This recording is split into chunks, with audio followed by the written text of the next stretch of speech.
നിങ്ങളുടെ ഇഷ്ട പരമ്പരകൾ എക്സ്ക്ലൂസീവായി സൺ നെക്സ്റ്റ് ആപ്പിലൂടെ തികച്ചും ഫ്രീ ആയി ഇപ്പോഴേ ആപ്പ് ഡൗൺലോഡ് ചെയ്യൂ.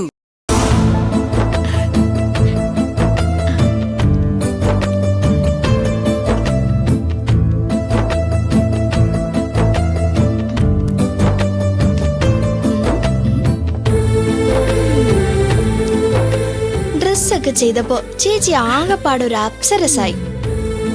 പുകഴ്ത്തി പറയുന്നതിൽ ഒരു ലിമിറ്റ് ഒക്കെ വെക്കു ഗോപിക. ഒരു ലിമിറ്റും ഇല്ല.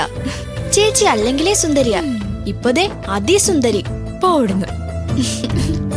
ഒരു സത്യം പറയട്ടെ ചേച്ചി, ആ പയ്യനെങ്ങാനും ചേച്ചിയെ കണ്ട മീര ചേച്ചിയുടെ കാര്യം പോക്കാം.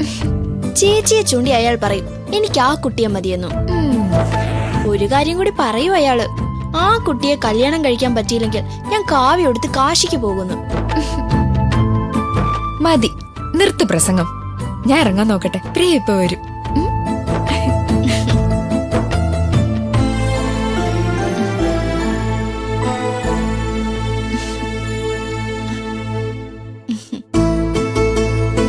എന്റെ ഈശ്വര, ആരായത്?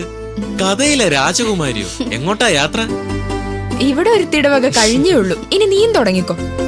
മീരയുടെ വീട് വരുന്നു പോകാനാ ഒരു ഫംഗ്ഷൻ. ഞാൻ പറഞ്ഞത് കളിയല്ലാതെ ചേച്ചി. ചേച്ചിയെ കാണാൻ ഏതോ സിനിമ നടിയെ പോലെയില്ലേ? അല്ലേ ഗോപിക? ഇന്നാള് നമ്മൾ മൊബൈലിൽ കണ്ട ഹിന്ദി സിനിമയിലെ ഹീറോയിൻ. ഒന്ന് നിർത്തന്റെ ഗോകുലെ, എന്നെ ആകാശത്ത് കയറ്റി വെക്കാതെ. താഴെ വീണ ഒരൊറ്റ എല്ലും ബാക്കി ഉണ്ടാവില്ല. അമ്മയൊന്ന് വിളിച്ച് കാണിക്കട്ടെ. അമ്മേ, ഇങ്ങോട്ടൊന്ന് വന്നേ. എന്തിനാടി വിളിച്ചേ? അമ്മേ, ചേച്ചി ഒന്ന് നോക്കിയേ, സുന്ദരിയായിട്ടില്ലേ? ഇതിനാണോ വിളിച്ചേ? ആ ഡ്രസ്സിന്റെ ഒരു വളവളപ്പുണ്ട്, അത്ര തന്നെ. കുറച്ച് ഓർണമെന്റ്സ് കൂടെ ഉണ്ടായിരുന്നെങ്കിൽ ഒരു ഡിവൈൻ ലുക്ക് കിട്ടിയേനെ. അത് ശരിയാ. ഈ ഒഴിഞ്ഞ കൈത്തണ്ടെങ്കിലും ഒഴിവാക്കാൻ ചേച്ചിയുടെ ആ ബ്രേസ്ലെറ്റ് കൊടുക്കാം, അല്ലേ അമ്മേ? ബെസ്റ്റ്. നല്ല ആൾക്കാ ബ്രേസ്ലെറ്റ് കൊടുക്കുന്നത്. അതൊന്നും വേണ്ട. അവിടെ വെച്ചേ ആരെങ്കിലും കഷ്ടപ്പാട് പറഞ്ഞാ ഇവളത് ഊരി കൊടുത്തിട്ട് വരും.